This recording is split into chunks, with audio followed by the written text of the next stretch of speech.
নমস্কার, আপনারা শুনছেন 221B হ্যারিসন রোড। বাংলার ভূত, বাংলার ভয়, উল্টো পাল্টা গল্প নয়। আজ শুরু হচ্ছে কালী পুজো মেগা ইভেন্ট, আলোর নিচে আতঙ্ক। কালী পুজো ও ভূত চতুর্দশীর পটভূমিতে রচিত 3টে গল্প নিয়ে আমাদের এই ইভেন্টের প্রথম পর্ব আপনারা শুনবেন আজ। আজকের গল্প পল্লব ঘোষের লেখা খাঁকির মাঠের আতঙ্ক। গল্পের বিভিন্ন চরিত্রে প্রদীপ্তা, সৌরভধ্বনি সাহা, বর্ণালী এবং গল্প পাঠে প্রত্যয়। আপনাদের অনেক রিকোয়েস্টে আমরা এই ইভেন্টটা আপনাদের জন্য অর্গানাইজ করেছি। কাইন্ডলি এই গল্পটা ভালো লাগলে ভিডিওটা অবশ্যই হাইপ করে দেবেন।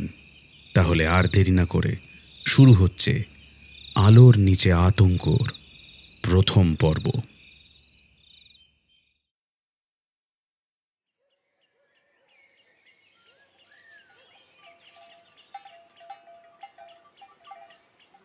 ভাই, এই ভাই, আরে ওই উঠবি তো?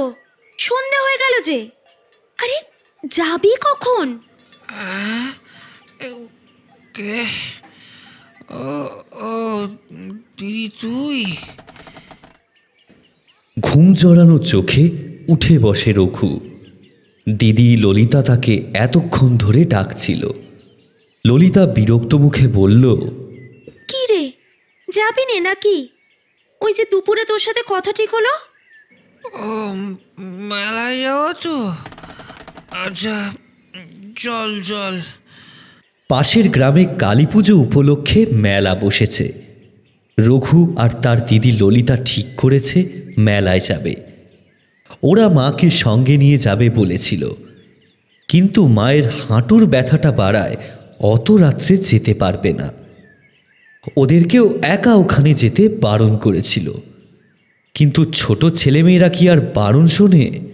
মায়ের কাছে অনেকক্ষণ ঘ্যান ঘ্যান করে অবশেষে রঘুরা যাওয়ার ছাড়পত্র পায়। শর্ত অবশ্য একটা রয়েছে।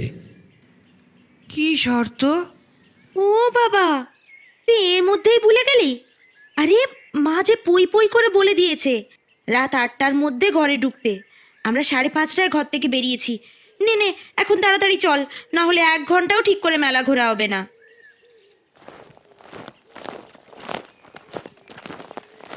ললিতার পরনে একটি ছাপা শাড়ি, কোমরে শক্ত করে বাঁধা। শাড়ির সাদা অংশগুলো ময়লা কালশিটে পড়ে অন্য নকশার আকার নিয়েছে। রঘুর পরনে একটা আধ ময়লা ধুতি আর ফতুয়া। সে বলল, খাকির মাঠের রাস্তা দিয়ে চল না, তাড়াতাড়ি হবে। ললিতা থমকে দাঁড়ালো, ঘুরে তাকালো ভাইয়ের দিকে। না না, ওদিকে নয়। তুই জানিস না ওখানে কেউ যায় না? জায়গাটা ভালো নয়। মনু জেঠু বলেছে ওখানে যে যায় সে নাকি আর বেঁচে পেরে না। রঘু মুখে হাত চাপা দিয়ে হাসল। কেন, ভূত আছে নাকি? রঘু, দেখ, এখনো সন্ধ্যা হয়নি, ভূত তো আর নিশ্চয়ই দিনের আলোতে আসবে না। এখন তো চল, তাড়াতাড়ি হবে, ওই জন্যই বলছিলাম। ললিতা ভাইয়ের হাত ধরে টান মারল। মেলা বকছিস, নে তো এখন চল দেখি। রাতে তাড়াতাড়ি না ফিরলে মা কিন্তু মেরে ফেলবে। রঘু আর কিছু না বলে চলতে থাকে।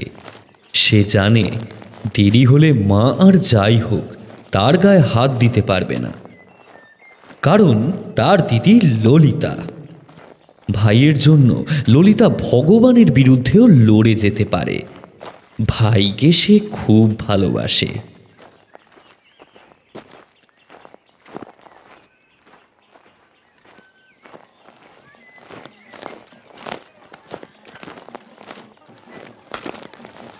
গ্রামে মেলা বসেছে, গম গম করছে লোকের ভিড়ে।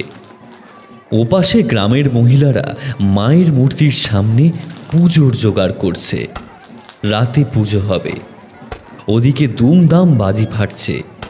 ঢাকি ভায়া আপন ছন্দে ডুম ডুম ঢাক বাজাচ্ছে, আর জনাচারেক ছোকরা তার সামনে অদ্ভুত ভঙ্গিতে কোমর দুলিয়ে নাচছে। চিন্ময়ী মা, মৃন্ময়ী মা, জগৎ জননী মা কালী। মায়ের সামনে ভাই বোন হাত জোড় করে প্রণাম করল।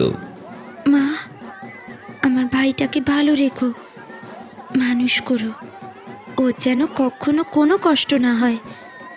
সকলকে ভালো রেখো মা। আমার দিদি আমার জন্য কত কিছু করে, ওকে তুমি ভালো রেখো ঠাকুর। ললিতা খোঁচা দেয় রঘুকে।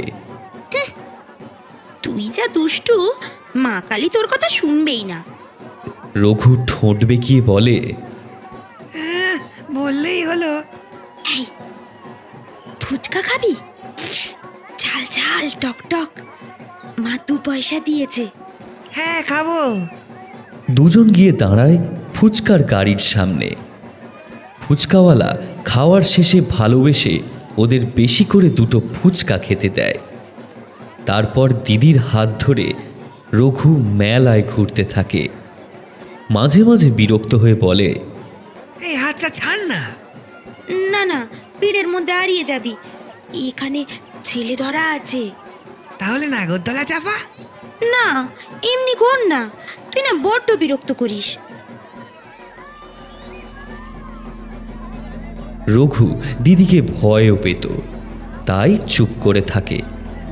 কাঁচের চুড়ির দোকান দেখতে পেয়ে ললিতা সেখানে যায়। নিজের জন্য চুড়ি পছন্দ করল। রং বেরঙের চুড়ি পরার শখ ওর বহুদিনের, কিন্তু শাড়ির আঁচলে হাত দিতেই নিজেদের গণ্ডিটা ললিতা বুঝতে পারে।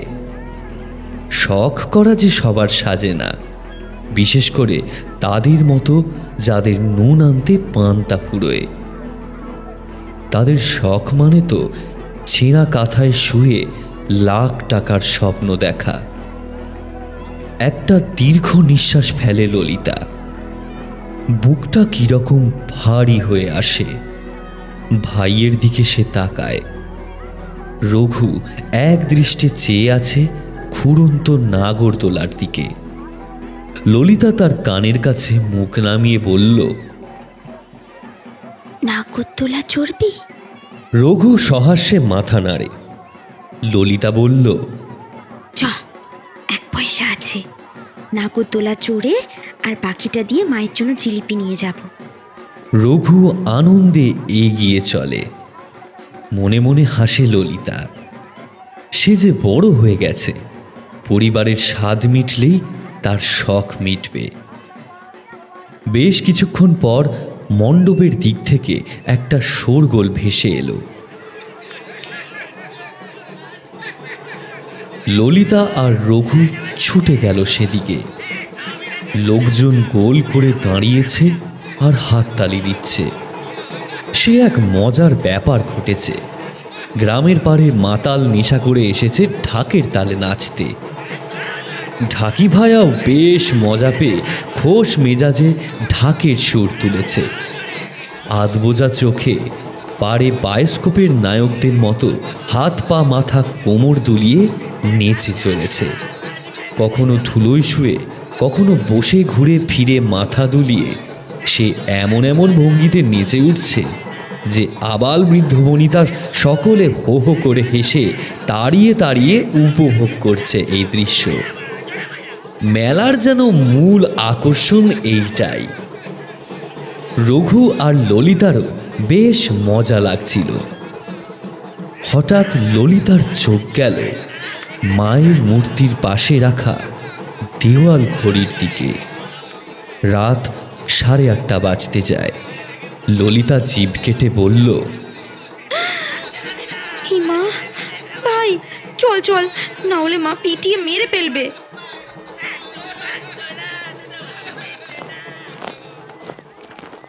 ভাই বোনে বাড়ির পথ ধরল।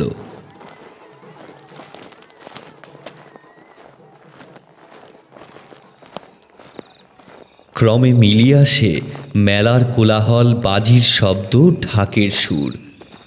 গোটা রাস্তা জুড়ে নিশুতি অন্ধকার আর মাঝে মাঝে ঝিঝির ডাক। ললিতা বলল, ভাই, ঠান্ডা লাগছে নাকি রে? আমি তো চাদরটাও আনতে ভুলে গেছি। রঘু ডাইনে বাঁয়ে মাথা নেড়ে বলে, না দিদি, তুই খাকির মাঠ দিয়ে চল না, তাড়াতাড়ি হবে। এদিকটা বড্ড ঘুরতে হয়। ললিতা থমকে দাঁড়ায়। সামনে বটতলা, সেখান থেকে রাস্তা দুটো ভাগ হয়ে গেছে। একটা মোটা বড় রাস্তা, যেখান দিয়ে দুই গাঁয়ের লোক যাতায়াত করে। আরেকটা রাস্তা পড়ে একটু জঙ্গলের মধ্যে দিয়ে মাঠের মাঝখান দিয়ে। এই মাঠের নাম খাকির মাঠ। কথিত আছে এই খাকির মাঠ নাকি সভ্য সমাজের জন্য ভালো নয়। অনেক আগে যখন জমিদারি ছিল, এখানে ডাকাত পড়েছিল। ডাকাতরা নাকি গোটা জমিদার বাড়ি জ্বালিয়ে দিয়ে সকলকে জ্যান্ত পুড়িয়ে মারে। বলশালী ডাকাত সর্দার নাকি জমিদার সহ তার সব লেঠেলদের মুন্ডু কেটে লাশগুলো ছড়িয়ে দিয়েছিল এই খাকির মাঠে। দেহগুলোর সৎকার হয়নি। অপঘাতে মরা, খুন ইত্যাদি নানা কারণ ধীরে ধীরে এখানকার লোকের মনে ভয়ের সঞ্চার করে। অনেকে নাকি এখানে রাতের অন্ধকারে অলৌকিক পৈশাচিক কাণ্ড দেখেছে। তাদের কেউ বা মরেছে, কেউ বা পাগল হয়ে গিয়েছে চিরতরে। দুঃসাহস দেখিয়ে কেউ কেউ রাতের অন্ধকারে গিয়েছিল ঠিকই, কিন্তু কেউ ফিরে আসেনি। দিনের আলোতেও কারোর খুঁজতে যাওয়ার সাহস হয়নি। চারদিক থেকে জঙ্গলে ঘেরা এক টুকরো ফাঁকা মাঠ, অনাবাদি জমি কালের নিরিখে পরিণত হয়েছে অভিশপ্ত খাকির মাঠে।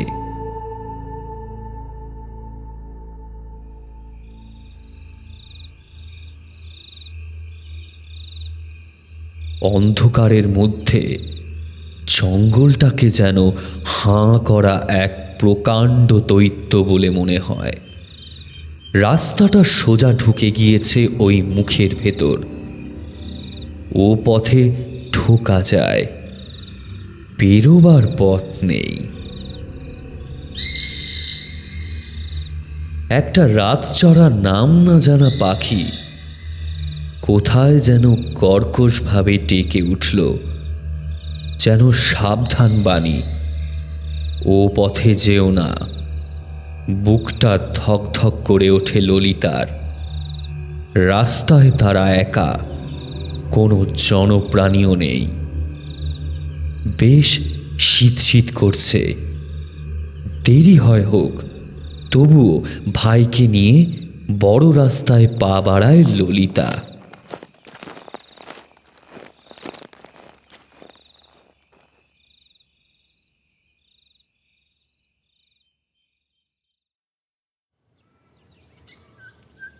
পরদিন সকালে রঘু গিয়েছিল ঘুড়ি ওড়াতে।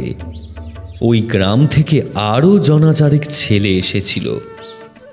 তেলিপাড়ার বড় মাঠে হচ্ছিল ঘুড়ির লড়াই।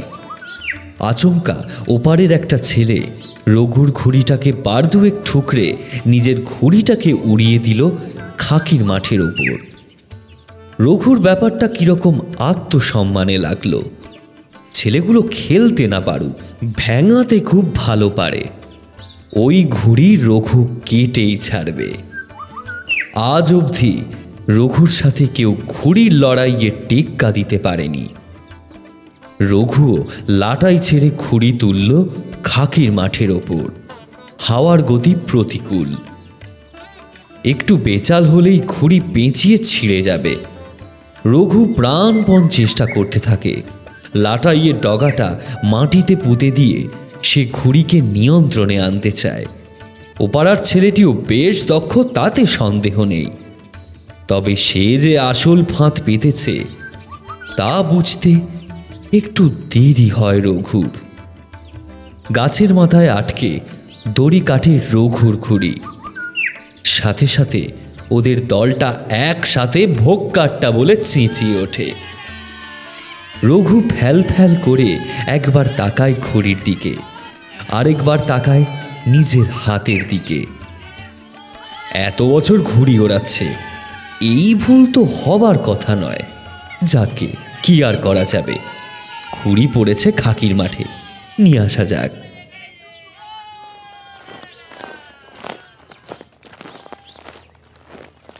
রঘু হেঁটে হেঁটে ওদিকেই যাচ্ছিল। এমন সময় একটা পিছু ডাক শুনে ঘুরে তাকালো। বলি ও খোকা, ও পথে কোথায় যাও? রঘু ঘুরে দেখে তাদের গাঁয়ের বৃদ্ধ ভবতারণ চাটুচ্ছে। ভবতারণ বাবু লাঠি নিয়ে ব্যস্ত পায়ে এগিয়ে এলেন। রঘুকে আপাদমস্তক দেখে চোখ ছোট ছোট করে বললেন, এই তুমি রঘুনাথ না, হারুর ছেলে? তা ওদিকে কি করতে চলেছ শুনি? হ্যাঁ, মানে দাদু, আমার ঘুড়িটা ওখানে পড়েছে ওই খাকির মাঠে। আরে রাম রাম রাম রাম রাম, ওই নাম মুখে আনতে নেই। রাম রাম রাম রাম রাম রাম। যাও এখান থেকে, যাও ঘরকে যাও। কিন্তু আমার ঘুড়ি? তুমি তো বড় পাকা ছোড়া। বলছি ওদিকে যেও না, একটু কি মনে ভয় নেই? যাও ঘরে যাও। কেন বাপু, মায়েরা এসব ডান পিঠে ছেলেকে সামলে রাখে না? চলো ঘরে চলো। ভবতারণ শুধু রঘুকে হাত ধরে ঘরে দিয়ে এলেনই না, উল্টে তার মায়ের কাছে নালিশও করে এলে ছেলেকে সামলে রাখতে। রঘুর মা একটা চড় কষায় রঘুর গালে। হতচ্ছাড়া, তুই আবার ঘুরে নিয়ে বেরিয়েছিলি কেন? ওদিকে কি ঢং করতে গিয়েছিলি? মরার শখ হয়েছে নাকি? শখকে বাপের কাছে যাওয়ার শখ হয়েছে? মৃত স্বামীর কথা বলতে বলতে ছেলেকে মারতে থাকে মা। তার চোখ দিয়েও পড়তে থাকে দারিদ্র আর যন্ত্রণার অশ্রুধারা। বাপখানা তো আমার ঘাড়ে দুটোকে রেখে কবেই গেছে। আমি মরি এই কুলাঙ্গারকে নিয়ে। একটা কথা শোনে না কো, লোকের কাছে গিয়ে আমার নালিশ শুনতে হয়। বল বল, আর যাবি বল। চেলা কাঠ দিয়ে ছেলেকে মারতে থাকে মা। রঘুর চোখ দিয়ে টপ টপ করে জল পড়তে থাকে। দুঃখ কষ্ট সব কিছু দলা পাকিয়ে উঠে আসে তার গলায়। একটু পরেই ছুটে আসে ললিতা, চেপে ধরে মায়ের হাত। মা, মা কি করছোটা কি? ও মা, মা ভাইয়ে লাগছে তো, ছাড়ো না, ছাড়ো বলছি। চেলা কাঠটা ছুঁড়ে ফেলে দেয় ললিতা। মা কেঁদে ওঠে। ওই কুলাঙ্গারটাকে বোঝা গো ললিতা, ওরে বোঝা। ওর কিছু হলে যে আমরা ভেসে যাব। আইসর। রঘু নীরবে তাকিয়ে মাটির দিকে। টপ টপ করে তার চোখ দিয়ে জল পড়তে থাকে তার পায়ের ওপর।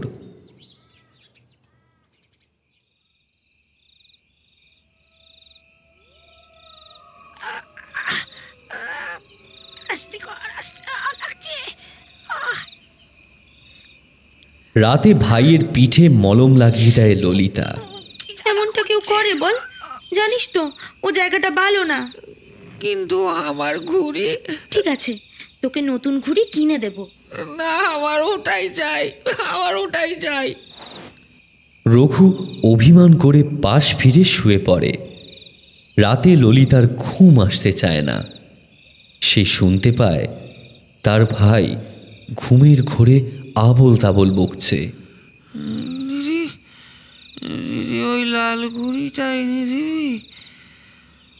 ওই ওটা খাকির মাঠে তাল গাছের কাছে পড়ে আছে, এনে দিবি, এনে দিবি দিদি। আমার ঘুড়িটা, আমার ঘুড়িটা এনে দিবি।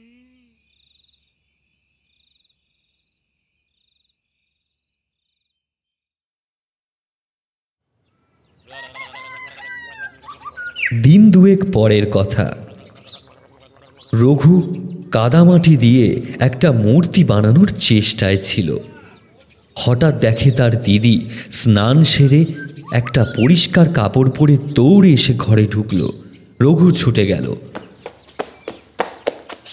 কিরে দিদি, এত সকাল সকাল নাইতে গেলি যে বড়? মায়ের ধ্যাতানি না শুনলে তো তুই নাইতেই যাস না কোনো দিন। নে তো, মেলা প্যাচ প্যাচ করিস নে, তুইও নাইতে যা। না, আমি এত সকালে নাইতে যাব না। তাহলে হাত পা ধুয়ে আয়, একটা জিনিস দেব।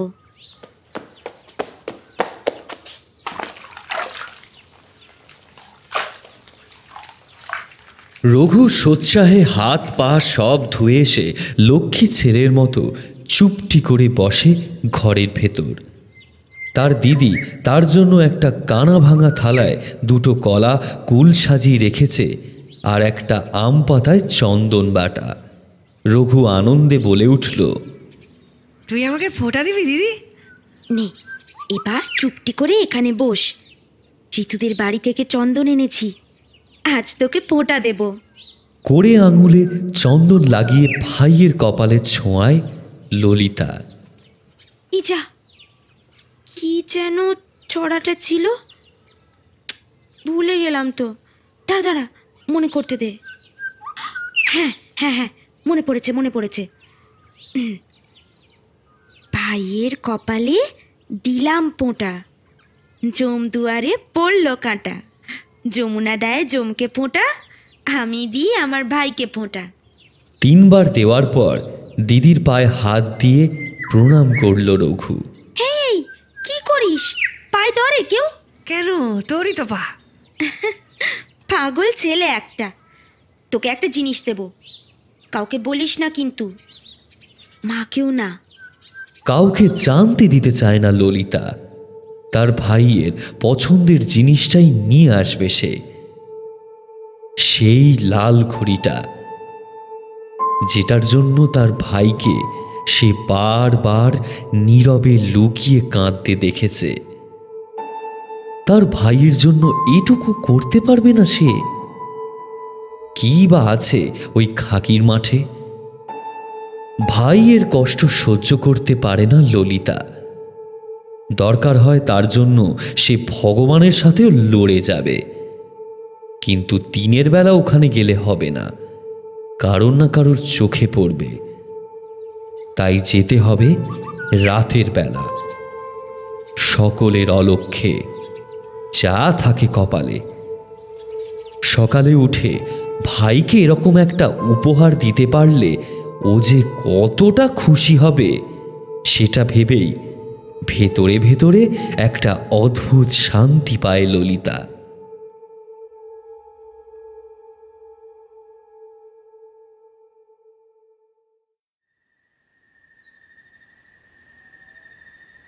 যেমন ভাবা তেমনি কাজ। ঘুমন্ত ভাইয়ের মাথায় হাত বুলিয়ে দেয় ললিতা। ছেঁড়া চাদরটা কোনো রকমে আষ্টে পৃষ্ঠে জড়িয়ে গুটি গুটি পায়ে সে বাইরে বেরিয়ে আসে। বেশ ঠান্ডা পড়ে গিয়েছে। ললিতা শান্ত অথচ ক্ষিপ্র পদক্ষেপে এগোতে থাকে। একটু গরম পাওয়ার আশায় হাতের তালু ঘষতে থাকে মাঝে মাঝে। আজ যেন গোটা গ্রাম নিস্তব্ধ, যেন এক মৃত্যুপুরী। ঝিঝিরাও আজ ক্লান্ত। কে জানে, হয়তো তারাও পাতার আড়ালে লুকিয়ে দেখছে আবেগ, অনুভূতি ও ভালোবাসার অটুট মেলবন্ধন মানুষকে দুর্গম থেকে দুর্গমতর লক্ষ্যে কিভাবে নিয়ে যেতে পারে। একটা সরু রাস্তা চলে গিয়েছে খাকির মাঠের দিকে। অদূরে জঙ্গলটা চোখে পড়ছে ললিতার। একটা দীর্ঘশ্বাস ফেলে সে। হ্যারিকেনের আলোটা একটু বাড়িয়ে সে এগিয়ে চলে ওই সাক্ষাৎ মৃত্যুপুরীর দিকে। রাস্তাটা ধীরে ধীরে ঢুকে গিয়েছে জঙ্গলের মধ্যে। ললিতা সেখানে প্রবেশ করল। ঢোকার আগে সে শুনতে পায় দূর থেকে এক শীতার্ত শেয়ালের ডাক। বোধহয় শেষ সাবধান বাণী, ও পথে যেও না। প্রথমটা ঘন বাঁশবন, তারপর জঙ্গল একটু পাতলা হয়ে সরু হয়েছে শাল আর মেহগনির পাতলা সারি। জায়গাটা যেন প্রাগৈতিহাসিক যুগের নিদর্শন স্বরূপ। কত কাল যে এখানে মানুষের পা পড়েনি। এক চিলতে জমি যেন সকলের মাঝে থেকেও সবার থেকে আলাদা, যেন সময় এখানে থমকে গিয়েছে। শেষ হয়ে গিয়েছে সমস্ত পার্থিব অনুভূতি। একটা শুকনো কাশিমোল্লা গাছের সামনে এসে দাঁড়ায় ললিতা। সে হাঁপাচ্ছে, একটু দম নিল। তার কপালে বিন্দু বিন্দু ঘাম ফুটে উঠেছে। তবে কি এভাবেই শুরু এই খাকির মাঠের মৃত্যু ফাঁদ?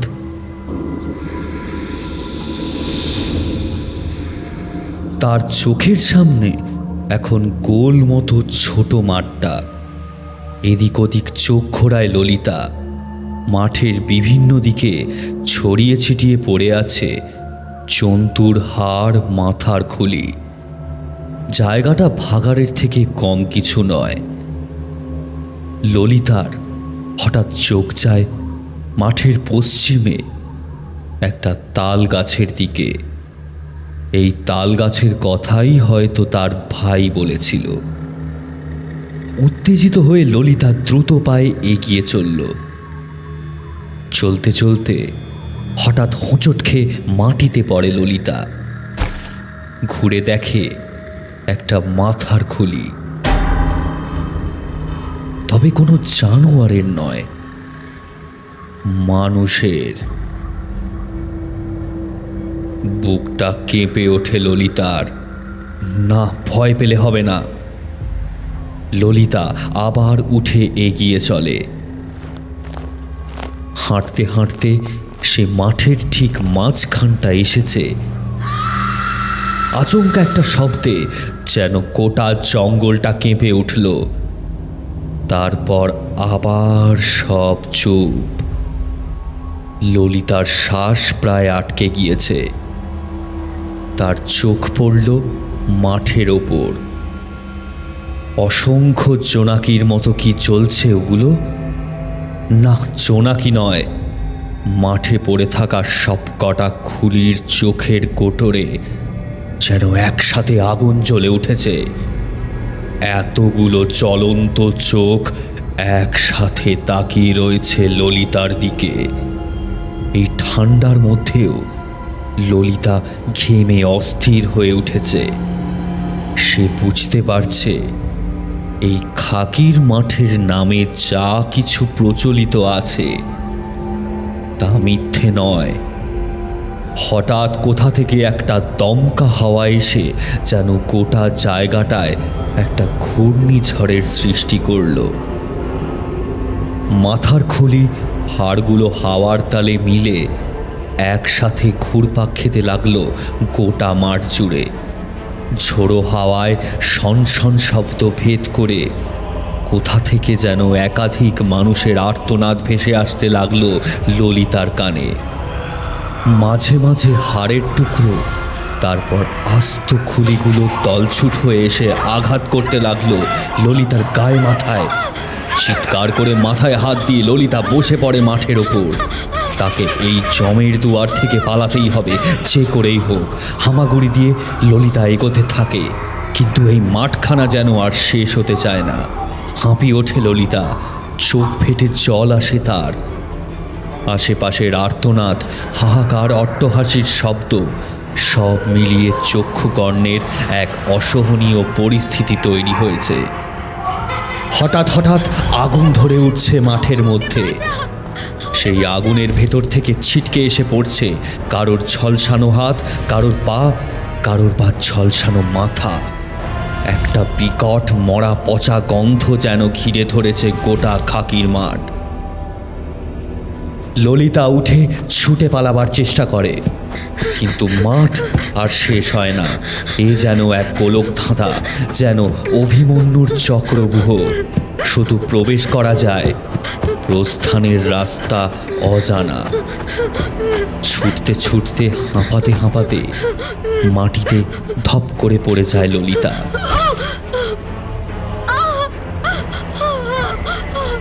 বাঁচাও, বাঁচাও, একটু একটু জল, একটু জল।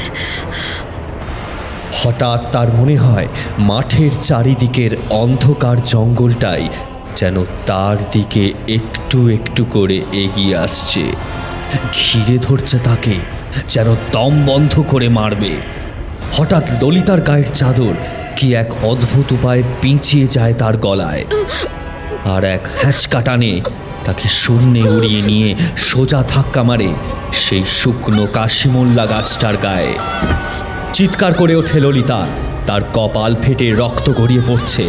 তবে অত্যাচারের এখানেই শেষ নয়, তাকে নিয়ে সেই চাদর যেন হাওয়ার ঘূর্ণিতে ঘুরতে থাকে। মাথা বনবন করে ঘুরতে থাকে ললিতার। একবার সে গাছের ডালে, আর একবার মাটিতে আছাড় খেতে থাকে তার শরীরটা।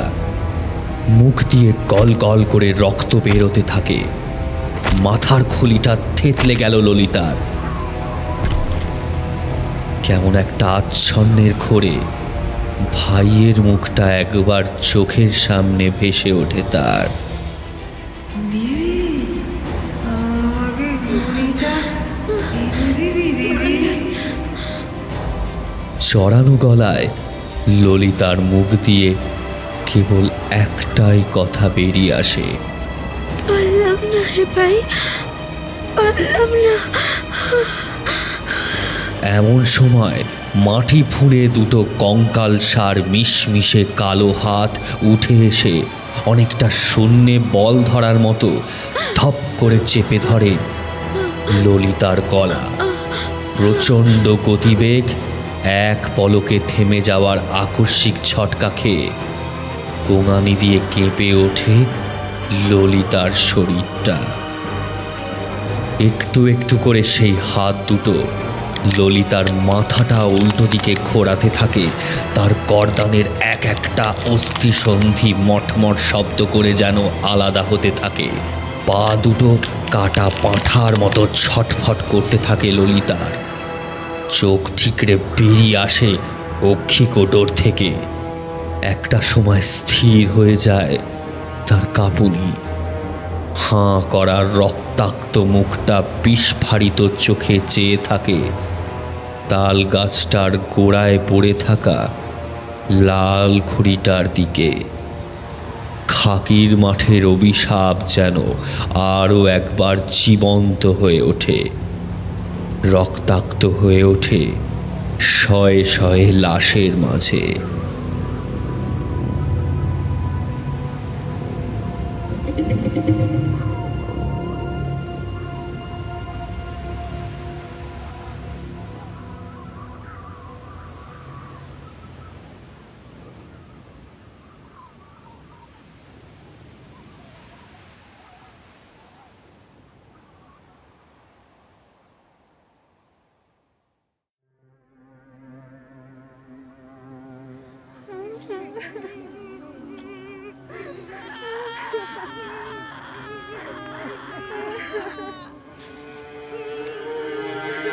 বাঁশের খুঁটিটার গায়ে হাত রেখে দাঁড়িয়ে রঘু। দিদিকে শোয়ানো আছে উঠোনে। গাঁয়ের অর্ধেক লোক এসে জুটেছে রঘুদের বাড়ি। লাশটা আজ সকালেই পাওয়া গিয়েছে মাঠের ধার থেকে। ঘাড় উল্টো দিকে মটকানো, শরীরে একাধিক ক্ষত। কত জায়গায় যে হাড়গোড় ভেঙেছে তার ঠিক নেই।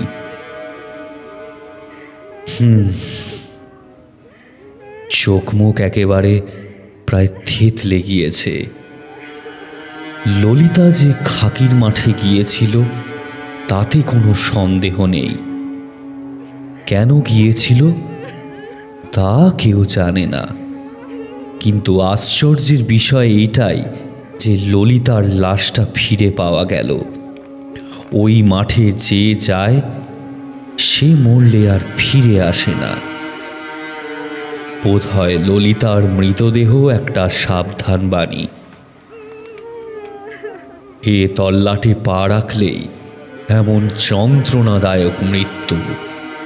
ললিতার মা কান্নায় ভেঙে পড়ে। একটা মানুষ তার চোখের সামনে মরতে দেখেছে নিজের স্বামীকে, নিজের সন্তানকে। বিধাতা যখন দেয় সব ঠেলে দেয়, আর যখন নেয় বোধহয় এইভাবেই সবটা নিংড়ে নেয়। পাড়াপড়শি মেয়ে বউরা তাকে সামলাতে থাকে।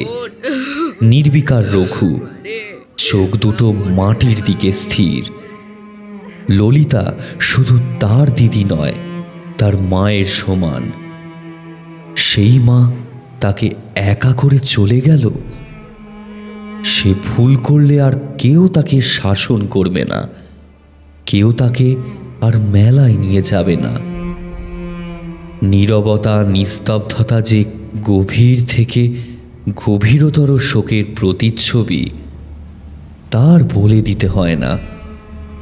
এই দিদি কাল তাকে চন্দনের ফোঁটা দিয়েছিল, আর সেই দিদি আজ ফোঁটা নিয়ে চিতায় উঠবে।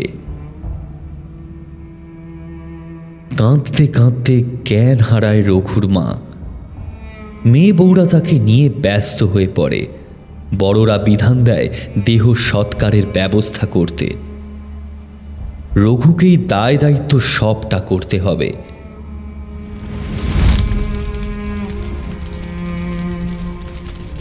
দাউ দাউ করে চলছে ললিতার চিতা। রঘুর গাল বেয়ে জলের ধারা গড়িয়ে পড়ছে। পোড়া ছাইয়ের ওপর হাঁড়ি ফাটিয়ে নিজেকে উগড়ে দেয় রঘু। আর স্থির থাকতে পারে না সে। আশেপাশের লোকজন তাকে ধরে তোলে। রঘু পাগলের মতো ছটফট করতে থাকে, চিৎকার করতে থাকে। দিদিকে সে বড্ড ভালোবাসতো।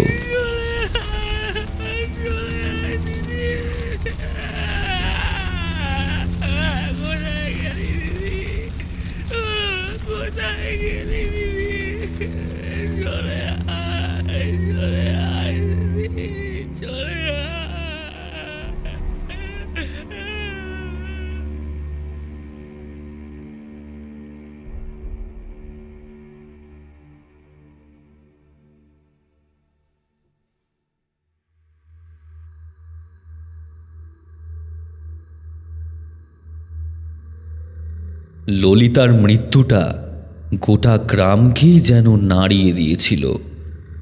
সেই দিনের পর থেকে রঘু কিরকম যেন চুপচাপ থাকত, কারোর সাথে খুব একটা মিশত না। একদিন একটা পুরনো বাক্সে কিছু একটা খুঁজতে তার হাতে এলো সেই লাটাইটা। দিদির কথা মনে পড়ে গেল তার। সব খেলার সরঞ্জাম সে ছড়িয়ে ছিটিয়ে রাখলে দিদি তা গুছিয়ে রাখত এই বাক্সে। চোখটা ভারী হয়ে এলো রঘুর। লাটাইটা আবার রাখতে যাবে, হঠাৎ একটা কথা মনে হয় রঘুর। তার শির দাঁড়াবে একটা ঠান্ডা স্রোত বয়ে গেল। তার দিদি খাকির মাঠে গিয়েছিল তার ঘুড়ি আনতে। চিৎকার করে লাটাইটা দূরে ছুঁড়ে ফেলে সে। মাথার চুল খামছে ধরে রঘু। দিদি কিনা তার খুশির জন্য নিজের জীবন দিয়ে দিল। ভেতরে ভেতরে নিজের প্রতি একটা ঘেন্না তৈরি হয় রঘুর, আর সেই সাথে একটা রাগ। দিদির রক্ষা সে না হয় করতে পারেনি, তা বলে কি দিদির মৃত্যুর প্রতিশোধও কি নিতে পারবে না? রক্ত গরম হয়ে ওঠে রঘুর। দেখাই যাক না সে কত বড় দুরাত্মা পিশাচ। তার দিদিকে যে শেষ করেছে তার সাথে নিজের জীবন দিয়ে হলেও রঘু লড়াই করবে। সে যাবে খাকির মাঠে তার দিদির মৃত্যুর প্রতিশোধ নিতে।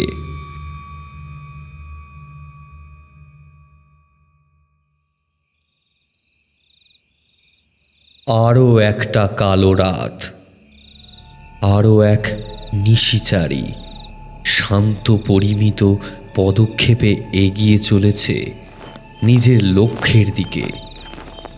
গন্তব্য এক, কিন্তু লক্ষ্য আলাদা। আজ তার মনে কোনো ভয় নেই, নেই কোনো কিছু হারাবার। যা ক্ষতি হওয়ার তার তো হয়ে গেছে।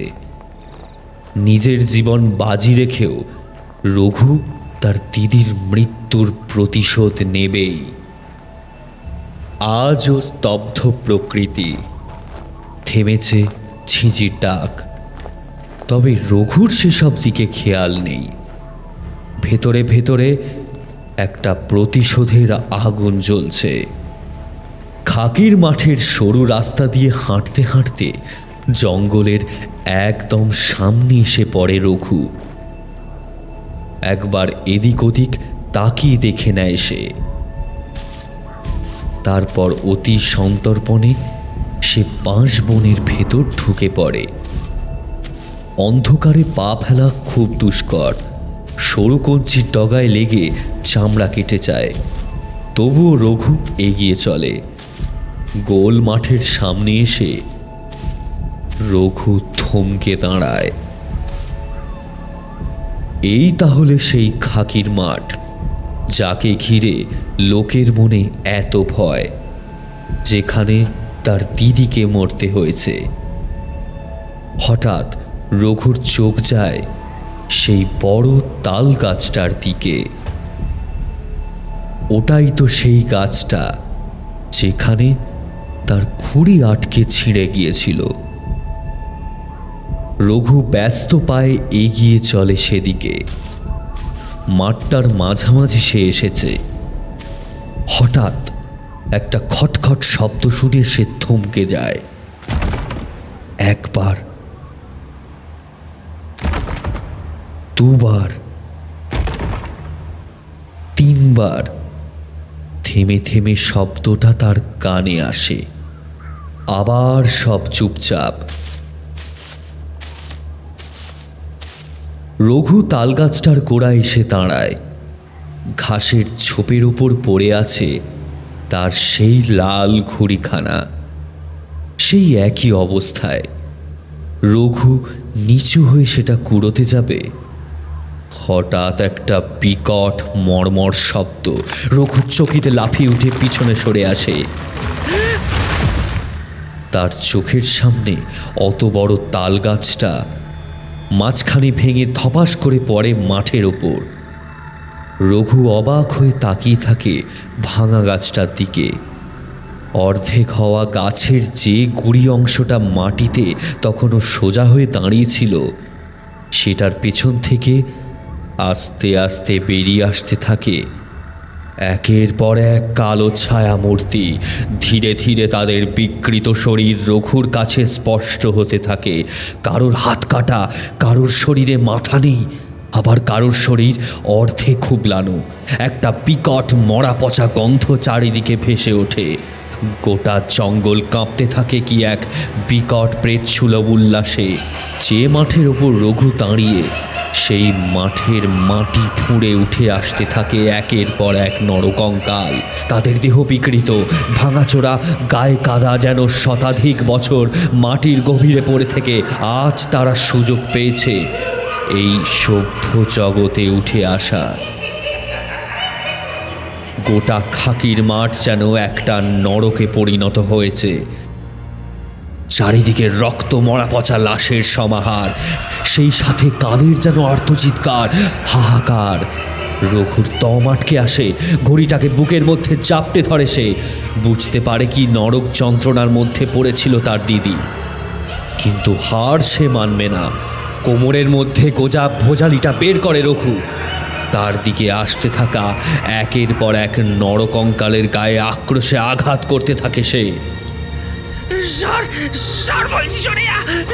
যারা আমার দিদিকে মেরেছিস তাদের শেষ করে দেবো, সরে যা।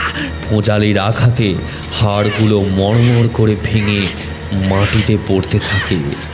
রঘু ভেতরে ভেতরে যেন একটা অদ্ভুত শান্তি পায় এই দেখে। কিন্তু এ কি, একটা ভাঙতেই সেখান থেকে আরও একাধিক নরকঙ্কালের জন্ম হতে থাকে। ধীরে ধীরে তারা ঘিরে ধরতে থাকে রঘুকে। বিপদ বুঝে রঘু এক হাতে ঘুড়ি ধরে অন্য হাতে ভোজালি ঘোরাতে ঘোরাতে এগিয়ে চলে যে পথে সে এসেছিল। খটখট শব্দে ভেঙে পড়তে থাকে হাড়ের স্তূপ। আবার গজি উঠতে থাকে একাধিক নরকঙ্কাল। বনটার কাছাকাছি আসতেই হাঁপিয়ে ওঠে রঘু।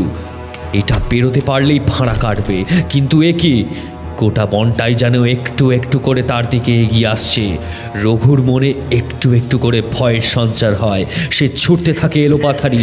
গাছের গোড়ায় ধাক্কা লেগে হোঁচট খেয়ে পড়ে।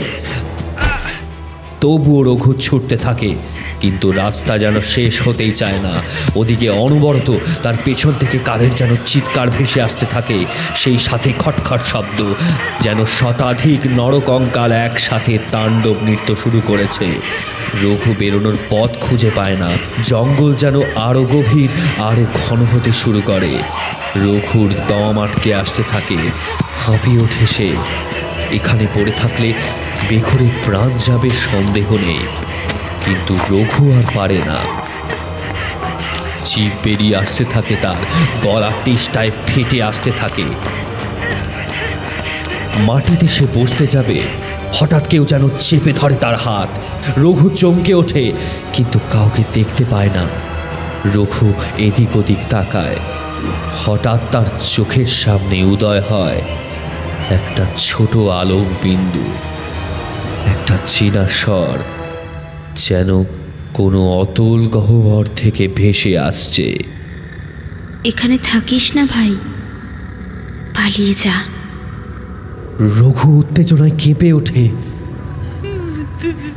দিদি দিদি দিদি, আমার সাথে আয় ভাই, আয়, আমি পথ দেখাচ্ছি। রঘু এক মৃত্যুর গোলক ধাঁধায় আটকে পড়েছিল। সেই আলোক বিন্দু রঘুকে পথ দেখিয়ে নিয়ে চলে গেল। দিদির কথা মনে পড়ে চোখ ফেটে জল আসতে থাকে রঘুর। তবুও সে ছুটতে থাকে ওই আলোক বিন্দুর পথ অনুসরণ করে।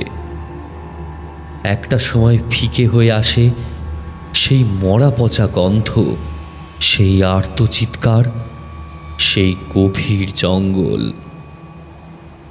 খাকির মাঠের চক্রব্যূহ ভেদ করে রঘু বেরিয়ে আসে সভ্য জগতে। কিছুটা ছুটেই রঘু ধপ করে পড়ে যায় মাটিতে। দিদি দিদি, তুই কোথায় দিদি? তোকে দেখতে পাচ্ছি না কেন? দিদি তুই কোথায়, তুই কোথায় যাচ্ছিস? আমাকে দেখতে পাবি না রে ভাই, আমি যে আর নেই। রঘু একটা দীর্ঘশ্বাস ফেলে।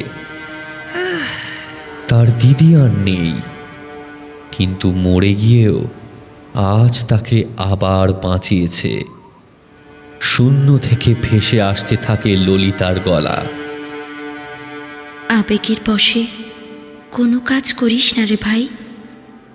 যে ভুল আমি করেছি সেই ভুল তুই করিস না। কিন্তু যারা তো সর্বনাশ করেছে তাদের। না ভাই, এমন অনেক জিনিস আছে যার কোনো উত্তর নেই, যার সাথে মানুষ লড়ে উঠতে পারে না, উল্টে নিজের ক্ষতি ডেকে আনে। মায়ের কথা ভাব, ভবিষ্যতের কথা ভাব। তুই ছাড়া যে মায়ের আর কেউ নেই। ভুলটা বুঝতে পারে রঘু। আবেগ আর হঠকারী সিদ্ধান্ত যে মানুষকে কত বড় ক্ষতির দিকে ঠেলে দেয় তা সে বুঝতে পারে। ধীরে ধীরে মিলিয়ে আসতে থাকে সেই আলোক বিন্দু, ক্ষীণ হয়ে আসতে থাকে ললিতার স্বর। দেখ, ভোরের আলো ফুটেছে। বাড়ি ফিরে যা ভাই, ভালো থাকিস আর মায়ের খেয়াল রাখিস। তোর এই দিদি সব সময় তোর সাথে আছে, সব সময়। দিদি যাস না দিদি, দিদি যাস না, দিদি যাস না দিদি, দিদি যাস না দিদি, দিদি যাস না। সদ্য ফুটে ওঠা ভোরের ফ্যাকাশে আলোয় হারিয়ে যায় সেই আলোক বিন্দু, হারিয়ে যায় ললিতা। পূবের আকাশ তখন লাল হয়েছে। এই অভিশপ্ত রাত এবার শেষ হবার পালা।